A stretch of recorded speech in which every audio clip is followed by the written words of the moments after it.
Guys, welcome to back to coaching classes. जैसा कि हमने पिछले बार लेक्चर में पार्लियामेंट के बारे में डिस्कस किया था, पार्लियामेंट के जो 3 पार्ट थे उनके बारे में डिस्कस किया था। उनमें से एक पार्ट जो था वो पार्लियामेंट ही था, जिसमें हमने प्रेसिडेंट के बारे में डिस्कस किया था। सेकंड पार्ट जो हमने राज्यसभा के बारे में डिस्कस किया था।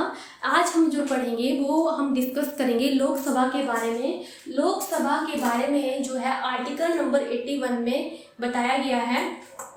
लोकसभा का जो मेन दर्जा जो था वो 1954 में दिया गया था और 1954 में ही फ्रांस में जीएसटी को फर्स्ट टाइम जो था इम्प्लीमेंट किया गया था। 1954 में ही फ्रांस में जीएसटी को जो था इम्प्लीमेंट किया गया था। 1954 में ही भारत रत्न अवार्ड को स्टार्ट किया गया था। 1954 में ही जो हमारा भारत रत्न अवार्ड था उसको स्टार्ट किया गया था। तो लोकसभा को मेन दर्जा जो था 1954 को दिया गया और 1954 में ही फ्रांस में जीएसटी को इम्प्लीमेंट किया था फर्स्ट टाइम एंड देन 1954 में ही स्टार्ट किया गया था भारत रत्न अवार्ड को स्टार्ट किया गया था। अब हम इसके बात करेंगे कि लोकसभा को और किस नाम से जाना जाता है। तो लोकसभा को जो बोला जाता है वो बोला जाता है हाउस ऑफ पीपल बोला जाता है और इसको लोअर हाउस के नाम से भी जाना जाता है। ठीक है, तो लोकसभा को जो बोला जाता है हाउस ऑफ द पीपल बोला जाता है एंड लोअर हाउस भी बोला जाता है। अब हम इसके टाइम टर्म के बारे में बात करेंगे। जो इसका टर्म होता है, टाइम टर्म होता है वो 5 इयर्स का होता है।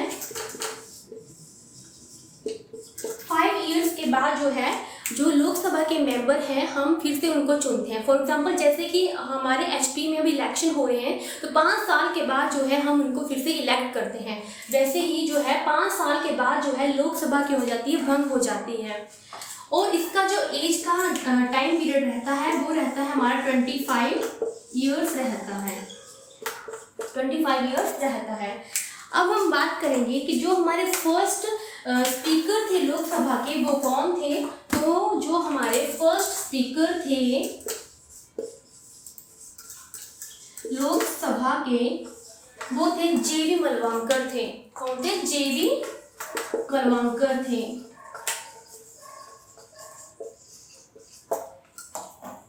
और जो हमारे फर्स्ट वुमेन स्पीकर जो थी लोकसभा की वो थे हमारे मीरा कुमारी और हमारे सेकंड वुमेन स्पीकर जो थी वो थी सुमित्रा महाजन।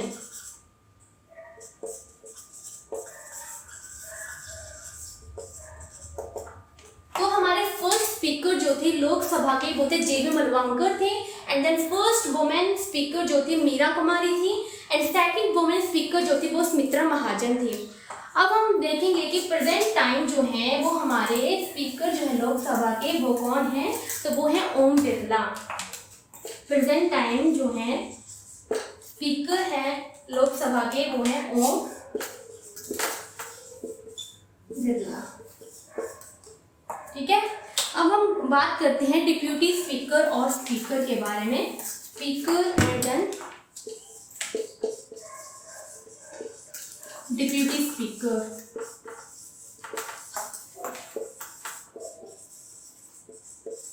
स्पीकर और डिप्यूटी स्पीकर जो इलेक्ट करते हैं वो कौन करते हैं। तो वो करते हैं लोकसभा के मेंबर जो है इनको इलेक्ट करते हैं। मान लो जैसे कि एसपी में अभी इलेक्शन होंगे तो जो हम लोकसभा के मेंबर को इलेक्ट करेंगे वो आगे जाके इलेक्ट करेंगे स्पीकर एंड डिप्यूटी स्पीकर को। और जो स्पीकर को जो अपॉइंट करते हैं वो हमारे प्रेसिडेंट करते हैं। अपॉइंट करते हैं वो कौन करते हैं? प्रेसिडेंट करते हैं। प्रेसिडेंट ऑफ इंडिया करेंगे अपॉइंट। जैसे कि अभी हमारे लोकसभा के स्पीकर हैं वो ओम बिरला है तो उनको अपॉइंट कौन करेगा? जो हमारे प्रेसिडेंट है। तो अभी जो हमारे करंटली प्रेसिडेंट है वो है द्रौपदी मुर्मू है तो वो क्या करेंगे? वो अपॉइंट करेंगे। अब हम इसके बात करेंगे इसकी स्ट्रेंथ के बारे में। जो इसकी मैक्सिमम स्ट्रेंथ होती है लोकसभा की मैक्सिमम स्ट्रेंथ जो होती है वो है 552 एंड देन जो प्रेजेंट टाइम जो स्ट्रेंथ है इसकी वो है 545। अब इसमें एक और इम्पॉर्टेंट बात है कि जो ज्वाइंट सेशन है, लोकसभा में एक ज्वाइंट सेशन आता है, वो कौन से आर्टिकल में आता है। तो ज्वाइंट सेशन जो है वो 108 आर्टिकल में आता है और इसको जो है 3 टाइम जो है बुलाया जाता है।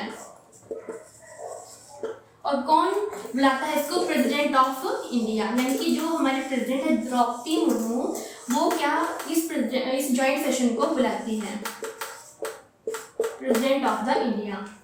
तो आज हमने जो है लोकसभा के बारे में डिस्कस किया कि लोकसभा के बारे में जो बताया गया है आर्टिकल नंबर 81 के बारे में बताया गया है। और लोकसभा के मेंबर को जो इलेक्ट करता है वो हम कॉमन पीपल जो है इलेक्ट करते हैं। Thank you.